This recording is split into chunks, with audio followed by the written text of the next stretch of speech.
December 7th, 1989. The day the balance of power in the world of Jujutsu Kaisen changed forever. The day Satoru Gojo was born.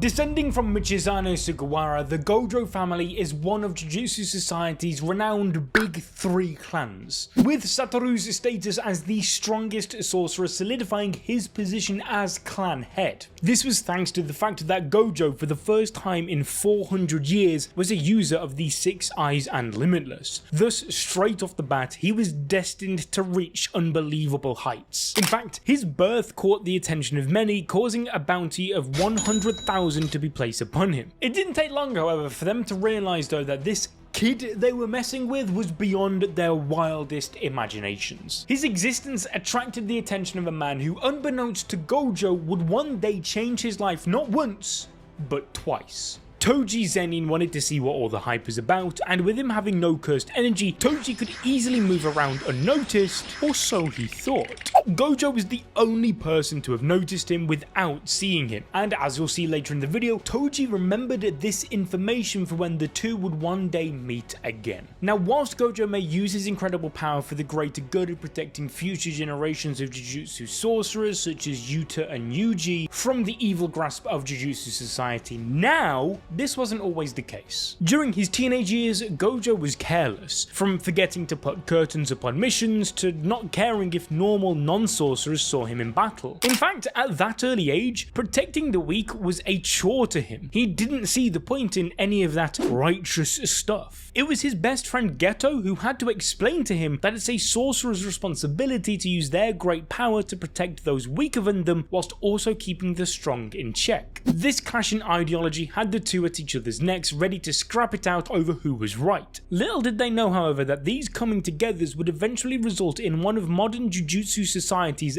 biggest battles. But on this occasion, they were interrupted with a very important mission. Master Tengen had a perfect match and was ready for the Star Plasma vessel, meaning the ancient sorcerer could rewrite her DNA to stop her from evolving past what it meant to be a human, threatening the safety of everyone. And so their objective was to escort Riko and merge her. Geto and Gojo arrive at the location, easily defeating members of Q, a terrorist organization of bounty hunters who wanted Riko dead. Now, despite her impending erasure, Riko does not view the merger as death. Instead, she sees it as her and Tengen becoming one and the same. Meanwhile, a bounty of $250,000 was placed on her head. This causes other cursed users from the dark web to get involved in hunting her down. Of course though, with this generation's two strongest by her side, her safety was all but confirmed. And so the group enjoyed their remaining time together until the bounty is lifted the following morning. However, Gojo had been using his technique at this point for quite a while without any sleep. Despite Geto's concerns though, Gojo ensures his best friend that he was completely fine. With their job seemingly done, Gojo can finally take down his curse technique and rest. A fatal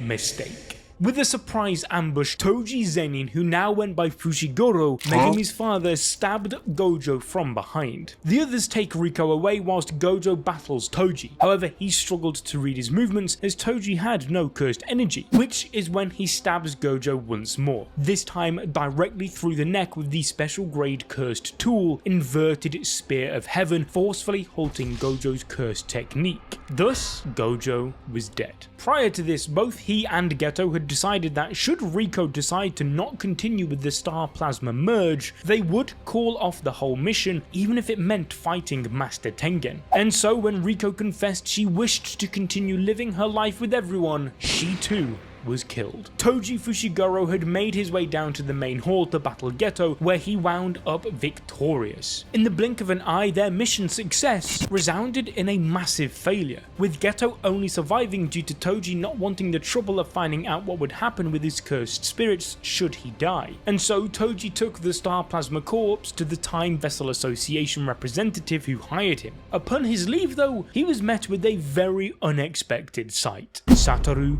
Gojo. When Gojo had his neck stabbed, instead of fighting back, he focused everything he had into reversed curse technique to heal himself. Being on the brink of death meant Gojo had understood the core of cursed energy and became an enlightened being. Throughout heaven and earth, he alone was the honored one. Even after a short back and forth, Toji didn't stand a chance as Gojo hit him with a hollow purple, an ability that combined both repulsion and attraction. The assassin's final words were to inform Gojo of his son, who was scheduled to be sold off to the Zenin clan in a few years, and that Gojo should do with that information what he pleases. Following this, Gojo heads inside of the Star Religious Group's base and manages to retrieve Riko's lifeless body. Geto appears and instantly questions what had happened to his best friend, as he's now beyond recognizable following his enlightenment. Gojo asks if they should kill all the Star Religious Group members, as right now he wouldn't feel a thing doing it anyway.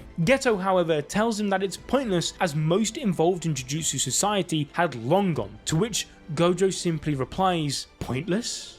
Does there need to be a reason?" Even now, their ideologies clashed. A year later, Geto and Shoko help Gojo with his training. Following his initial defeat to Toji, Gojo had now learned to continuously use his Limitless without causing harm to himself by simultaneously using reverse curse technique around the clock to keep his brain fresh. Whilst Gojo was off completing missions by himself, being the strongest, Geto's mind began to become corrupt with the idea of removing all non-sorcerers from the world to force human evolution, thus eradicating the existence of cursed spirits. And so he fled and became a fugitive, sentenced to execution following the murder of an entire village and his own family. Days later, Gojo and Geto met in Shinjuku. They clashed once more over their ideologies, but this time in reverse. Geto is the one who has no care for the non-sorcerers and plans their extinction, which Gojo labels as impossible. However, Geto calls out his hypocrisy, stating that it can't be impossible, as Gojo himself could accomplish such a task. As he leaves, Geto asks Gojo if he's the strongest because he's Satoru Gojo, or if he's Satoru Gojo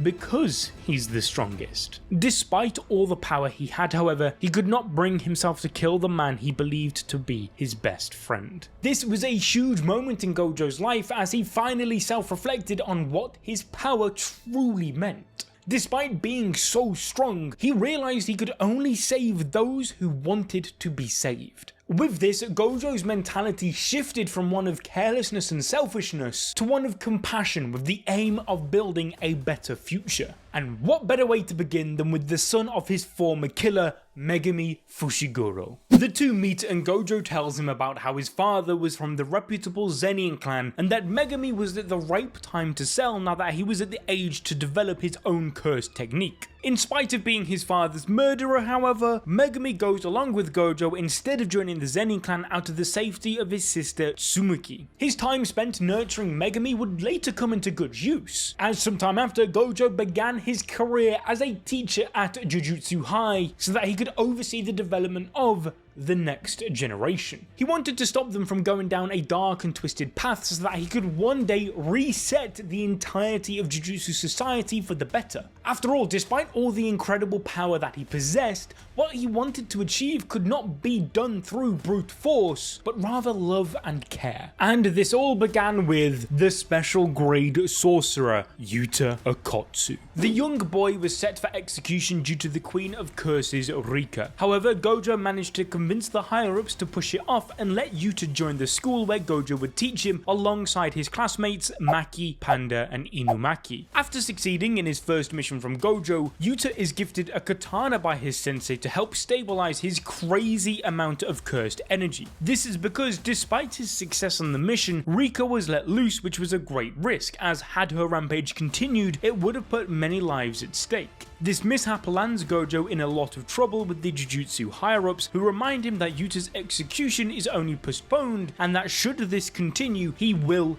be killed. Which is when Gojo spine-chillingly reminds them all that, should it come to it, just remember that he is on Yuta's side. He sends his new student on another mission, this time with Inumaki to exercise a group of low-level curses. It all goes wrong, however, when an unexpected semi-grade 1 curse appears. In spite of this, together the two defeat it without Yuta releasing Rika, much to the disappointment of Geto however, who had orchestrated the attack, watching on from above. Gojo learns that his former best friend was the one behind it all, and before you know it, Geto had already invaded the school grounds in search of Yuta and Rika, and so Gojo rushes to confront him, as it's the first time the two had met since that day in Shinjuku. It's here that Geto declares war on December 24th in the night parade of 1,000 curses. Meanwhile, on the front lines, Gojo wonders why Geto isn't here, which is when he figures out that it's all a distraction and that his true goal is at the college, Yuta.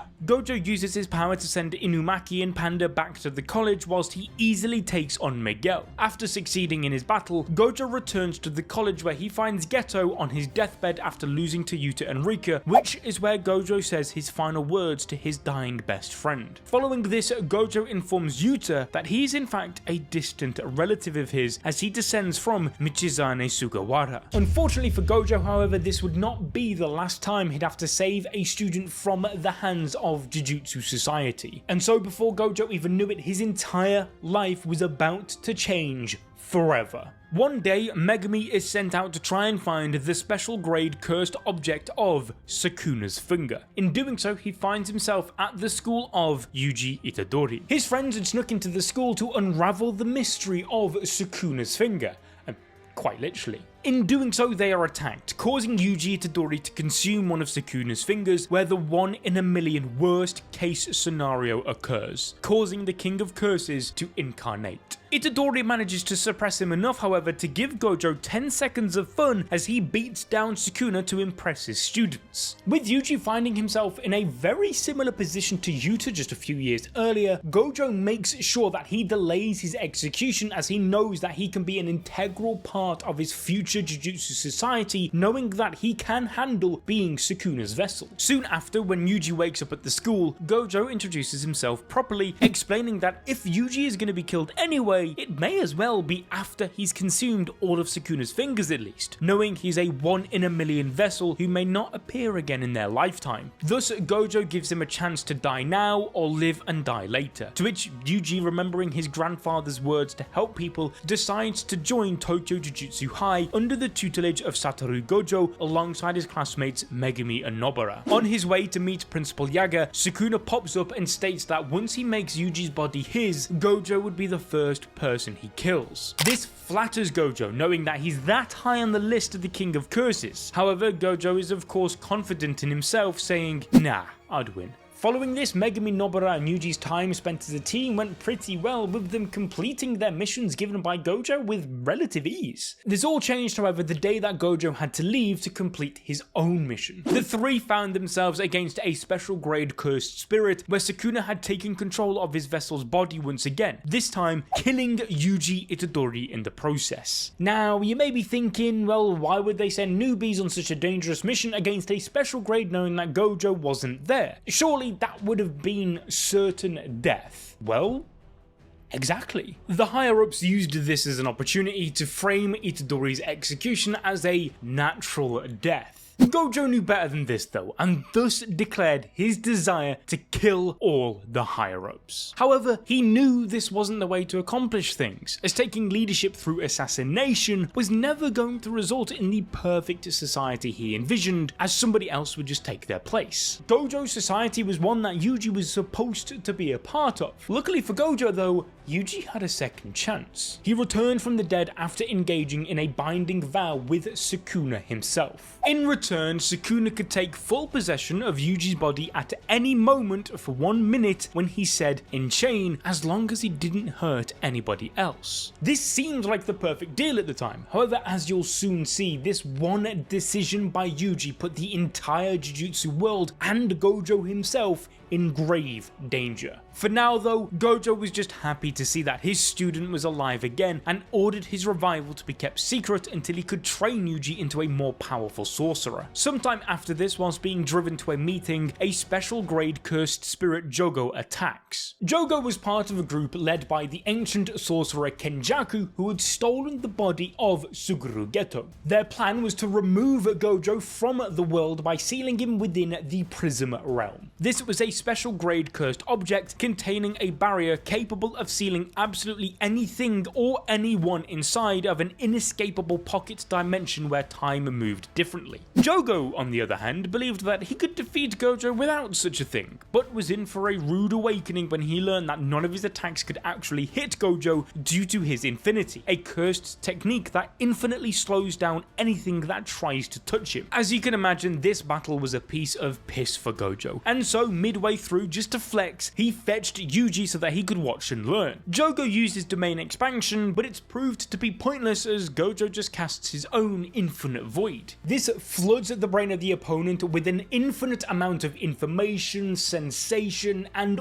all of life to the point where they cannot move. It quite literally gives you everything, leaving you with nothing. Ironically, this reflects back onto Gojo as a character because despite all the power that he's had, like he himself said, if the person he's trying to save doesn't want to be saved, then there's nothing he can do. This battle was a resounding victory for Gojo. However, before he could complete his interrogation, another special grade curse, Hanami, quickly escorted their ally away to safety. They wouldn't be staying quiet for very long, however, as Kenjaku prepared an attack upon the Kyoto Goodwill event. Meanwhile, the students of both schools get together where it's finally revealed that Yuji is still alive, much to Principal Gakukanji's shock. The fun and games would soon be called to a halt, however, when Mahito and Nanami invaded the school in search of Sukuna's fingers, which were being hidden there. As the battle commences, a curtain is placed over the school, denying Satoru Gojo access in return for giving everybody else the ability to enter freely. A trade-off that really puts into perspective Gojo's frightening strength when you realize that he alone is apparently equal to every other living being on the planet. This puts the school in a very poor state as the likes of Hanami overpowered an entire group of students. This wouldn't last very long, however, as Gojo soon managed to break through the barrier keeping him out. Thus, he let loose a powerful hollow purple across the entire school on Hanami, who was well and truly defeated. Meanwhile, Mahito, though, who was snooping around, successfully retrieved all of Sukuna's fingers at Jujutsu High, as well as the 3 cursed wound death paintings Choso, Eso, and Kechizu. This meant that the plan to seal Gojo in the Prism Realm at Shibuya on October 31st was ready to begin. The day arrived and Kenjaku concealed all of Shibuya within a barrier, instructing everyone inside to demand Satoru Gojo turn himself in return for their safety. In spite of knowing that it was a trap, Gojo enters regardless, confident in his ability, as even when Hanami blocks off the exit, Gojo tells them not to worry as he doesn't plan on running away. Suddenly, the civilians flood the station where they're at, not only to distract Gojo, but also restrict him from going all out as he'd end up killing them all. Despite the disaster curses, Jogo and Hanami thinking they stood a chance with their domain amplification, reality soon settles in when Gojo brutally kills Hanami. Suddenly, a train full of disfigured humans appear who begin eating the civilians trapped in the station, whilst Mahito joins the fight against Gojo. The curses believed they had him cornered, unable to cast his domain due to the amount of civilian casualties he'd caused. But then, Gojo did the unthinkable. On a whim, he activated his immeasurable void for 0.2 seconds. This was a short enough amount of time to stop every non-sorcerer's brain from being totally overloaded, as it only resulted in a flood of information worth half a year. It was unlikely that they'd suffer any long-lasting effects, and those that were affected would be able to rejoin normal society just 2 months later. On the bright side though, this allowed Gojo to wipe out 1,000 transfigured humans in a display of pure skill. It was a short-lived victory, however, as the true reason the disaster curses even entertained the idea of fighting a losing battle with Gojo was to distract him for 20 minutes, so that when he did emerge from the aftermath, Kenjaku was there, waiting with the Prism Realm. You see, Kenjaku had wanted Master Tengen to continue evolving naturally without the use of a Star Plasma vessel, and since the Six Eyes users and Star Plasma vessels are linked by fate, Kenjaku made it his mission to kill them all. However, no matter how many times he would do this, a new Six Eyes user would just pop back up. That's why this time he took a different approach. Rather than killing the Six Eyes user, he would seal them away indefinitely. And so as the gate opened, Gojo was met with the gaze of a menacing eye. He tried to escape, but it was at that very moment he heard the voice of his best friend, Suguru Geto. Although his Six Eyes confirmed that it was in fact Geto, Gojo's soul knew that wasn't true, which is when Kenjaku reveals his true identity as an ancient sorcerer hopping from brain to brain in order to continue living. With Gojo's brain being flooded with an overwhelming amount of emotion, 1 minute passed inside his brain, which was the key to activating the Prison Realm seal, and so checkmate it was. With Gojo gone, Shibuya became a bloodbath, resulting in the death of fan favourite characters as well as life-changing injuries to others. The worst of all though, Sukuna had also taken over Yuji's body once again, resulting in the death of many civilians. Along with Gojo being sealed, the Jujutsu higher-ups rapidly abused their power, knowing that the one man capable of scaring them into submission was no longer around. And so they made the attempt of unsealing Gojo a crime. Furthermore, they could finally proceed with the execution of Yuji Itadori. However, Gojo's influence lived on. His efforts of creating a new and better Jujutsu society had begun to pay off, as the one tasked with killing Yuji was none other than Yuta. Gojo planned ahead of time to ensure that Yuta would watch out for Yuji, knowing that he was in the same position he was in just a few years prior. And so our heroes made it their mission to break the law and unseal Gojo by seeking the help of Hana Kurusu, a vessel for an ancient sorcerer called Angel, in the same vein Yuji was for Sukuna. This was because she was the only person capable of unsealing Gojo. And so with the beginning of the Culling Games, a bloody battle royale orchestrated by Kenjaku, our heroes set out to find her. It wasn't all happy days, however, as midway through, when it was revealed that Megumi's sister Tsumiki was actually the vessel of an ancient sorcerer herself, Yorozu, everything went horribly wrong. It was at this moment that Sukuna chanted, "Enchain." This gave him control of Yuji's body so long as he wouldn't hurt anyone. What wasn't specified in the binding vow, however, was whether or not Sukuna could hurt Yuji. And so he tore off a finger and force-fed it to Megumi, who, like Yuji, just so happened to be a 1 in a million vessel for the King of Curses. Which brings us on to Gojo's biggest and potentially final battle. With Hana Kurusu teaming up with Yuji and the others, they succeeded in unsealing the one man capable of defeating Sukuna. Or can he? Currently their battle is a fierce one, unlike anything we've ever seen in Jujutsu Kaisen. However, as Gojo once told Megumi, a 6 Eyes user has been killed by a 10 Shadows user once already. And so could history repeat itself? I'll be making a full video wrapping up that entire situation once their fight concludes, so make sure you ding the notification bell so that you don't miss out on that future upload. But until then, watch this video on your screen right now.